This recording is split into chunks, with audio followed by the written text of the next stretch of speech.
বিসমিল্লাহির রহমানির রহিম। আসসালামু আলাইকুম। তোমরা সবাই কেমন আছো? তো আমি আজকে চলে আসলাম মাঝখান থেকে রান্নাঘরে। তো তোমাদের বলছিলাম এক পাশ থেকে ঘর দেখাবো, কিন্তু সম্ভব হয়ে উঠছে না।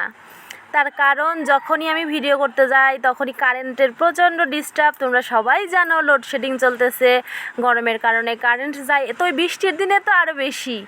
তো সেক্ষেত্রে তোমার ঘরে অন্ধকার, ভিডিও করতে যায়, ভিডিও করতে পারি না। আর যখন ভিডিও করব কারেন্ট থাকে তখন অন্য অন্য কাজে ব্যস্ত থাকি। তো ভাবলাম যে রান্নাঘরের এখানে তো লাইটের কোনো ব্যাপার নাই, তো রান্নাঘরটাই ভিডিও করে তোমাদের আগে দেখায় দিই। আর রান্নাঘর সবচেয়ে পছন্দের, সবচেয়ে প্রিয় মেয়েদের জন্য, তো মেইন জিনিসটাই তোমাদের আগে দেখায় দিই। আর গোসল আসল শেষ, খাওয়া দাওয়া শেষ, এখন জামা কাপড় উঠাবো একটু, যেহেতু আগে আগে গোসল দিছি, শুকায় গেছে অনেকটা, সেগুলোই তুলতে যাব। ভাবলাম যে এখানে হলুদ মরিচের গুঁড়োর প্যাকেটটা পড়ে আছে, উঠানো হয় নাই, মানে ঢালা হয় না। আর এখানে যে হলুদ মরিচের গুঁড়া, জিরার গুঁড়া, সজের গুঁড়া রাখি এটার মধ্যে, সেটাই তোমাদের দেখালাম।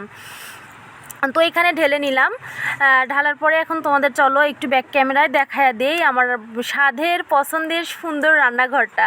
বললামই তো মেয়েদের সবচেয়ে প্রিয় জায়গা হচ্ছে রান্নাঘর, কেননা মেয়েরা তো রান্না করতে ভীষণ পছন্দ করে। তো চলো বকবক না করে তোমাদের একটু দেখায় দেই।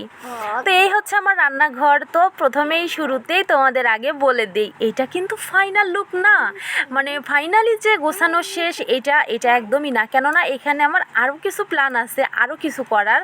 তো সেইগুলো যতক্ষণ না শেষ হচ্ছে ততক্ষণ আমার মনে শান্তি নেই। আপাততর জন্য কাজটা বিরতি দিছি, সে কারণেই বললাম যে ফাইনাল লুক কিন্তু এটা না, আপাতত তো চলতে হবে। আর সেখানেও যদি চলতে যায়, ময়লা থাকে, ধুলোবালি থাকে, তো রান্নাঘরে একটুও ভালো লাগবে না। সেই কারণেই হচ্ছে তোমার কি বলে, একটু সুন্দর করে ধুয়ে মুছে পরিষ্কার করে গুছাই নিছি। কেননা কাজটা যেহেতু বন্ধ, কবে চালু করব, মানে কবে আবার মিস্ত্রি নিব না নিব, সেটারও একটা ব্যাপার আছে। তো সে কারণে একটু কোনো রকমে ধুয়ে মুছে পরিষ্কার করে গুছাই নিছি। তো এই হচ্ছে আমার স্বাদের রান্নাঘর। তোমরা অনেকেই পছন্দ করছো, অনেকেই বলছো অনেক সুন্দর হয়েছে। তো ভীষণ খুশি আমি, ভীষণ আনন্দ লাগে আমার এগুলো শুনলে। কেননা আমি একটা কাজ করব, সেই কাজটা যদি সবাই ভালো বলে তাহলে তো অবশ্যই ভালো লাগবে, আর খারাপ বললে তো ভালো লাগবে না। আর এই যে মাটির পাতিলগুলো সব এই টেবিলের নিচে একটা তাক আছে, তো সেখানে রাখছি। আর এখানে তো জানোই সব কিছু রাখা। তো পাশাপাশি দুইটা র্যাক, ছোট ছোট দুইটা র্যাক রান্নাঘরে, সেইখানে হচ্ছে তোমার কৌটা, অনেকগুলো কৌটা, মানে সব জিনিস রাখা হয়, সেটা তোমরা অবশ্যই জানো। তো ওইটা রাখছি। আর বেসিংয়ের ওখানে একটা সুন্দর করে হচ্ছে তোমার খুন্তি, তারপরে ভাতের নাকড়ি, এগুলো সব রাখার জন্য ওইখানে একটা লাগানো হয়েছে। আর র্যাকটা, যে খাবারের যে র্যাক, মিটসব বলো বা র্যাক বলো, এটা রাখার জন্যে কোনো জায়গা খুঁজে পাচ্ছিলাম না, অবশেষে এখানে রাখছি। আর দেখো মেয়ের আমার অবশ্যই দুজনেরই, তিনজনেরই হচ্ছে রাবারগুলো একদম ধুলো বালি, সিমেন্টের ধুলা উড়ে উড়ে একদম ময়লা হয়ে গেছিলো। ভাবলাম এই জিনিসগুলো সব ধুয়ে দিই।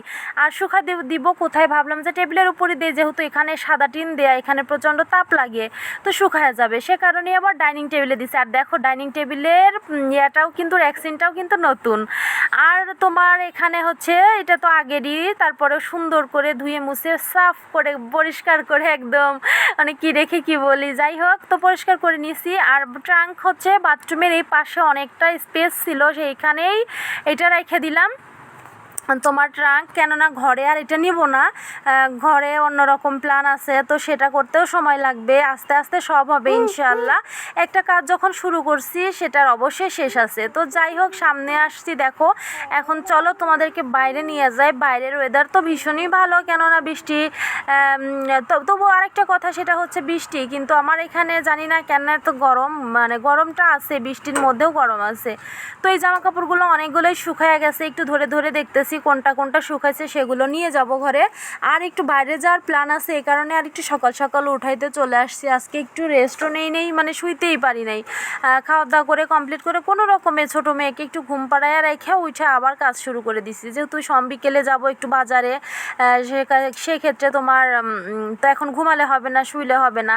তো যাই হোক, বাইরে আসছি, ভীষণই ভালো লাগে। বাইরে আসলে তো মনটা একদমই ফ্রেশ হয়ে যায়, কেননা চারিপাশে গাছপালা আমাদের এখানে অনেক, একদমই ভীষণ শান্তির একটা জায়গা। আমার বাসাটার চারিপাশে খোলা জায়গা, তো বাইরে আসলে খুবই ভালো লাগে। তো অবশেষে চলে আসছি দেখো বাইরে।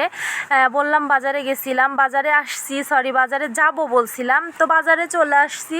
আর এখন হচ্ছে আইসক্রিম খাবে, ছোটো মেয়ে তো অসুস্থ, ভীষণ পরিমাণে অসুস্থ, ও কিছু খেতে পারতেছে না, তো আইসক্রিম খাবে বায়না করলো। তো মেয়ের বাবা বললো চলো আমরা সবাই মিলেই যাই, একটু আইসক্রিম খাই। তো এখানে চলে আসছে আইসক্রিম খেতে বসে আছি আর দেখো মেয়েকে নিয়ে ভিডিও করতেছি আর মেয়েকে বলতেছি যে ভিডিও মানে কোনো রকমে বিশ্বাস করো ক্যামেরাটা অন হয়েছে, ফোন বারবার হ্যাং হয়ে যাওয়ার কারণে ক্যামেরা তো অন হইতেই চায় না, বিশ্বাস করো অনেক যুদ্ধ করার পরে ক্যামেরাটা অন হয়েছে। আমি যে কত কষ্ট করে ভিডিওগুলো করছি কি বলবো তোমাদের। আর এই ফোনটা যে কবে ঠিক হবে বা ঠিক করবো আল্লাহ পাকি ভালো জানে, সত্যি আমি জানি না। তো যাই হোক আবার খুবই কষ্ট করে পিছন ক্যামেরা দিলাম যে মেয়েকে দেখাই, বড় মেয়ে বসে আছে পাশেই, ওর বাবা ছিল কিন্তু ওর বাবার দিকে যে ফোনটা ধরবো বিশ্বাস করে আমার মনে ছিল না, ভুলে গেছিলাম। তো যাই হোক মেয়েদেরকেও দেখাইলাম, আমি নিজেও আমাকে দেখাইলাম, মানে ভিডিওটা করলাম, অবশেষে ভিডিওটা করতে পারছি অনেক যুদ্ধ করার পরে। তো একই কথা বারবার বলতেছি। যাই হোক ভিডিওটা আজকে এখানেই শেষ করে দিব, কেননা এই ফোনটা আদৌ আবার কখন হ্যাঁ মানে লক খুলতে পারবো জানি না, লক তো খোলাই যায় না একদমই না, সে কারণে সমস্যা হয়ে যেতেছে, বারবার হ্যাং হয়, মানে এমন অবস্থা হয় যে সহজে খোলে না। তো কিছু করার নাই, ভিডিওটা এখানেই শেষ করে দিব।